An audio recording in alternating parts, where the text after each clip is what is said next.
For the past few years, I've done a plan to pan video where I give you a sneak peek into some of the products that I want to make sure I finish in the following year. When I started this in 2021, my list had 27 products on it, and since then I've decided to pare it down. Last year I only had 8 products, and the plan to pan video that I put out a few months ago for 2023 also only has 8 products on it. It doesn't mean I'll only be panning 8 products. They're just the ones that I'll be focusing on, that I'll be concentrating on, mostly because they are the oldest products in my collection. I house all of my makeup empties in this little Merit satchel, and so I'm gonna pull the ones that I finished out, and I'm gonna share with you whether or not my plan to pan video was a success. My list from last year was mostly lip products and then face products like foundations and concealers. Those tend to be the ones that I go through the slowest, and those also happen to be some of the oldest products in my collection, so I focus on those 2 categories. And I will start with the face products. One of them is a product that I had not wanted to finish because it was one of my favorites and it was discontinued, and that's the NYX Professional Concealer. I featured this in my Partners in Cream. I think all of these at some point were featured in my Partners in Cream project, except for maybe one.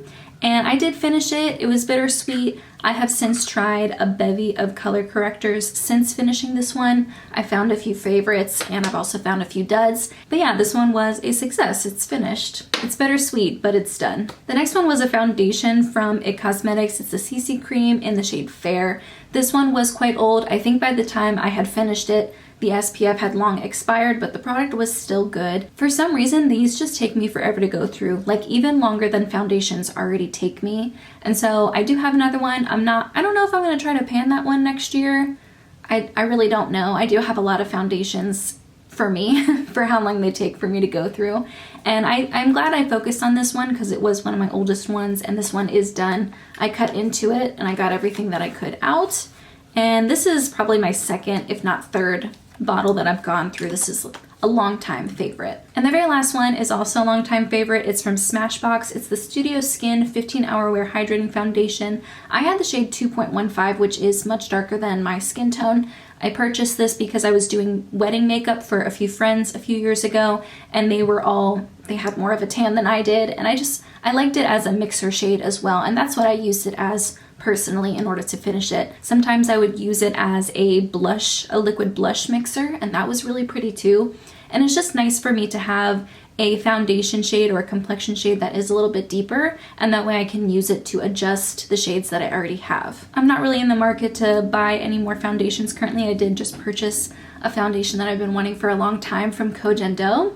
So I'm not gonna buy this one anytime soon, but this was a favorite. I loved it, and even though it wasn't exactly the right shade for me, it was one that I was able to get a lot of use out of, and it did have a place in my routine. We're 3 for 3 so far, and the rest of them are lip products.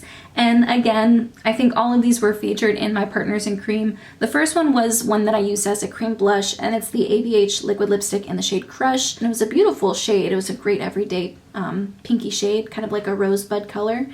And I did finish this. It inspired me to do that with other liquid lipsticks in my collection that are getting older. Maybe I don't love wearing them on my lips anymore, but they're still beautiful. And I love wearing liquid lipsticks as cream blushes. I've mentioned that several times. So this was no problem going through it, and I did finish it. The next one is the same. I used it as a lipstick, and then after a while I used it as a cream blush, and that's this Live It Up lipstick from Charlotte Tilbury. It was in their Kissing formula, which is their satin formula. This was, I guess, a little similar to Crush. It was a little bit lighter and a little bit more warm.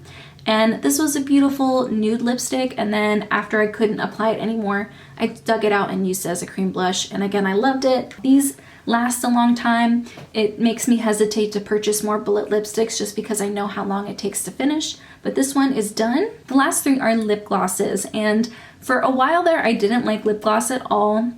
And then I had a couple lip glosses that I was like trying, and I ended up liking them more and more over time, so I purchased more, and now I have a lot of lip glosses, and I am really glad and thankful to have worked out some of my oldest ones, and that way I can play around with the new ones and try some other formulas if I want without feeling like I'm overwhelmed. And the 2 minis I have are from Marc Jacobs. I had the shade Pink Parade and Sugar Sugar. This was in a little duo that I purchased from Sephora a couple of years ago, and I did take the stopper out of both of these. I thought that these were nice. The shades weren't exactly perfect for me. I don't think I would get these again even if they were available, but I'm really glad to have finished them. And I did take the stopper out of both of these, as well as the other lip gloss I'm going to talk about, which is the Charlotte Tilbury EBs and Nights one.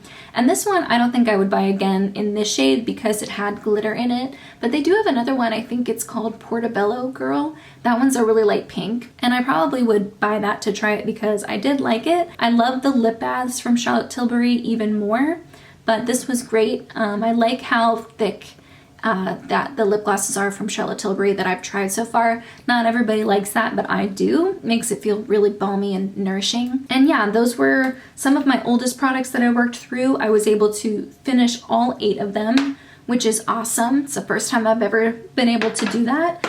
And I do have, again, like I said, 8 more products to finish next year, and I feel really optimistic about them. Some of them might be a bit more of a challenge, but I'm definitely up for the challenge, especially knowing that I have the entire year to work through them. So this was great. I was able to hit my goal on all 8, and I feel very optimistic for the products that I plan to pan next year. But yeah, that's a wrap on this video. It's a pretty short and sweet one, and I really hope you enjoyed it. I hope you enjoyed watching me pan these products throughout the year. I hope you're excited for the project pans and other videos that I have coming next year. For now, I'm gonna wrap things up. I hope you have a wonderful rest of your year. Thank you so much for joining me, and I'll see you in my next one. Bye!